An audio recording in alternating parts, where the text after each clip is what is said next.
Sir, ഈ സങ്കല്പത്തിനനുസൃതമായി വിഴിഞ്ഞം കൊല്ലം പുനലൂർ വളർച്ചാ ത്രികോണം VKPGT എന്ന പുതിയ പദ്ധതി പ്രഖ്യാപിക്കുകയാണ്.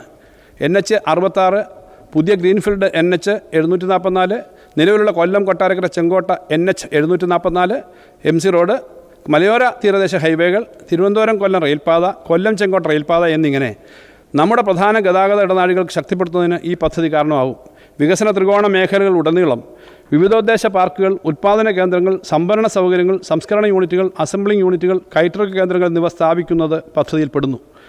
ഇടനാഴിക്ക് സമീപസ്ഥങ്ങളായ പ്രദേശങ്ങളെ തിരഞ്ഞെടുത്ത് പൊതു സ്വകാര്യ SPV മാർഗ്ഗങ്ങളിലൂടെ വികസിപ്പിക്കും. പദ്ധതി നിർവഹണം ഉറപ്പാക്കുന്നതിനായി ഒരു SPV രൂപീകരിച്ച് ഭൂവികസന നിക്ഷേപങ്ങളും ശക്തിപ്പെടുത്തും. നേരിട്ടുള്ള ഭൂമി വാങ്ങലിനായി 1000 കോടി രൂപ കിഫ്ബി വഴി വിനിയോഗിക്കും.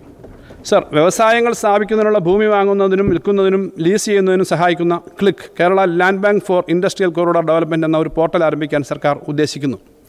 സർ, വെസ്റ്റ് കോസ്റ്റ് കനാലിൻ്റെ സ്വാധീന മേഖലയിലുള്ള സാമ്പത്തിക വികസനം.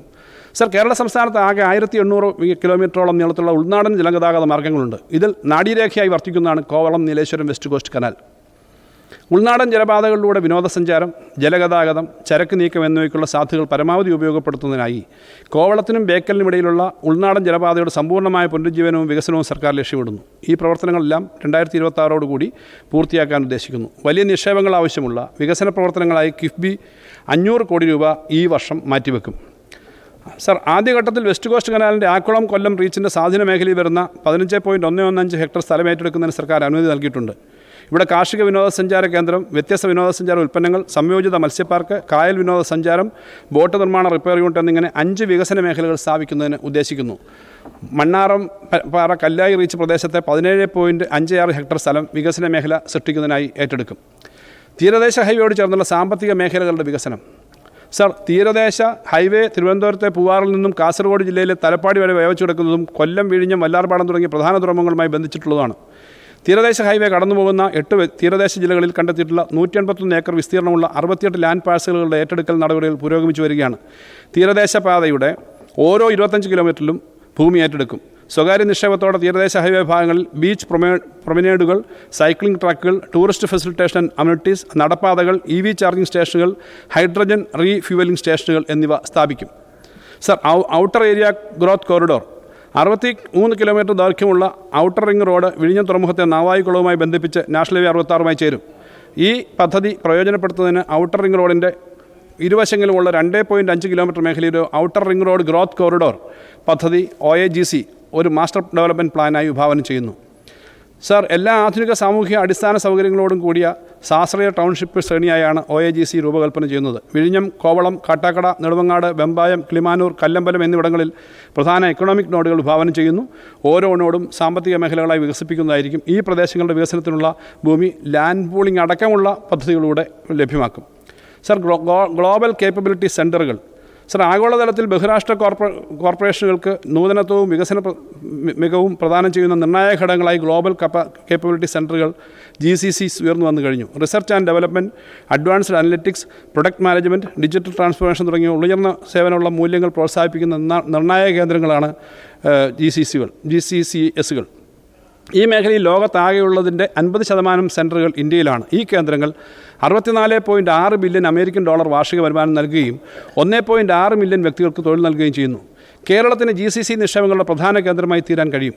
യുവതലമുറയ്ക്ക് പ്രത്യേകിച്ച് STEM, science, technology, engineering and mathematics മേഖലയിലെ ബിരുദധാരികളടക്കമുള്ള ആധുനിക സാങ്കേതിക വിദ്യകളും ആഗോള ബിസിനസ് രീതികളും പരിചയപ്പെടുത്തി തൊഴിൽ ലഭ്യമാക്കാൻ GCCകൾ കഴിയും. GCC പാർക്കുകളും ആവശ്യ അടിസ്ഥാന സൗകര്യങ്ങളും സജ്ജീകരിക്കാനും സാധ്യതാ പഠന റിപ്പോർട്ടുകൾ തയ്യാറാക്കുന്നതിനായി പ്രാഥമികമായി 5 കോടി രൂപ നീക്കിവെക്കുന്നു. ഒരു അന്താരാഷ്ട്ര GCC കോൺക്ലേവ് ഈ വർഷം തന്നെ സംഘടിപ്പിക്കുന്നതിനായി 2 കോടി രൂപയും വകയിരുത്തുന്നു. സർ, IT പാർക്കുകളും IT കോറിഡോർ പ്രോജക്റ്റും. Kannur IT park. Sir, Kannur വിമാനത്താവളത്തിന് സമീപം 25 ഏക്കർ കാമ്പസിൽ 5 ലക്ഷം ചതുരശ്ര അടി വിസ്തീർണമുള്ള IT പാർക്ക് സ്ഥാപിക്കുന്നതിനായി 293.22 കോടി രൂപ കിഫ്ബിയിൽ നിന്നും അനുവദിച്ചു. സർക്കാരിൽ നിന്നും പദ്ധതിക്ക് അനുമതി നൽകിയിട്ടുണ്ട്. സർ, ഈ ബജറ്റിൽ IT പാർക്കുകളുമായി ബന്ധപ്പെട്ട 2 പൈലറ്റ് പദ്ധതികൾ പ്രഖ്യാപിക്കുന്നതിന് എനിക്ക് വളരെ സന്തോഷമുണ്ട്. തദ്ദേശ സ്വയംഭരണ സ്ഥാപനങ്ങളുടെയോ സർക്കാർ പൊതുമേഖലാ സ്ഥാപനങ്ങളുടെയോ ഭൂമിയിൽ ഇത്തരം സ്ഥാപനങ്ങൾ സ്ഥാപിക്കുക വഴി ലാഭകരമായ പ്രവർത്തനം നടത്താനാവും. കിഫ്ബി വിഭാവനം ചെയ്യുന്ന റവന്യൂ ജനറേറ്റിംഗ് പദ്ധതികളുടെ ഭാഗമായിട്ടാണ് ഇവ പ്രഖ്യാപിക്കുന്നത്. IT park Kollam. സർ, കൊല്ലം കോർപ്പറേഷൻ്റെ ഉടമസ്ഥതയിലുള്ള ഭൂമി പ്രയോജനപ്പെടുത്തി കൊല്ലം നഗരത്തിലൊരു IT പാർക്ക് സ്ഥാപിക്കും. കിഫ്ബിയും കിറ്റ്ഫ്രയും കൊല്ലം കോർപ്പറേഷനും തമ്മിൽ ഏർപ്പെടുന്ന കരാറിൻ്റെ അടിസ്ഥാനത്തിലായിരിക്കും IT പാർക്ക് പദ്ധതിക്ക് രൂപം നൽകുന്നത്. 2025-26 ആദ്യഘട്ട പാർക്ക് പൂർത്തീകരിക്കാനാണ് ലക്ഷ്യമിടുന്നത്. സർ, ഇത് തദ്ദേശ സ്വയംഭരണ സ്ഥാപനങ്ങൾക്ക് വികസന കാര്യങ്ങൾക്ക് ഭൂമി ഏറ്റെടുത്ത് വരുമാനം ഉണ്ടാക്കുന്ന പദ്ധതി നടപ്പിലാക്കാൻ ആത്മവിശ്വാസം നൽകുന്ന പൈലറ്റ് പദ്ധതിയാണ്. കൊട്ടാരക്കരയിലെ രവിനഗറിൽ സ്ഥിതി ചെയ്യുന്ന കല്ലട ജലസേചന പദ്ധതി ക്യാമ്പസിലെ ഭൂമിയിൽ ഒരു IT പാർക്ക് സ്ഥാപിക്കും. സ്റ്റേറ്റ് ഓഫ് ദി ആർട്ട് സൗകര്യമുള്ള 97,370 ചതുരശ്ര അടി ബിൽട്ടപ്പ് ഏരിയയോട് കൂടിയതാണ് നിർദ്ദിഷ്ട IT പാർക്ക്. സർ, ഈ മാതൃകകളുടെ വിജയത്തിൻ്റെ അടിസ്ഥാനത്തിൽ അടുത്ത 2 വർഷങ്ങളിൽ വകുപ്പുകളുടെയും പൊതുമേഖലാ സ്ഥാപനങ്ങളുടെയും തദ്ദേശ സ്വയംഭരണ സ്ഥാപനങ്ങളുടെയും ഉപയോഗിക്കാതെ കിടക്കുന്ന ഭൂമി പ്രയോജനപ്പെടുത്തിക്കൊണ്ട് 100 പുതിയ അടിസ്ഥാന സൗകര്യ വികസന പദ്ധതികൾ നടപ്പിലാക്കുന്നതിനുള്ള വിശദമായ പരിപാടി തയ്യാറാക്കുന്നതാണ്.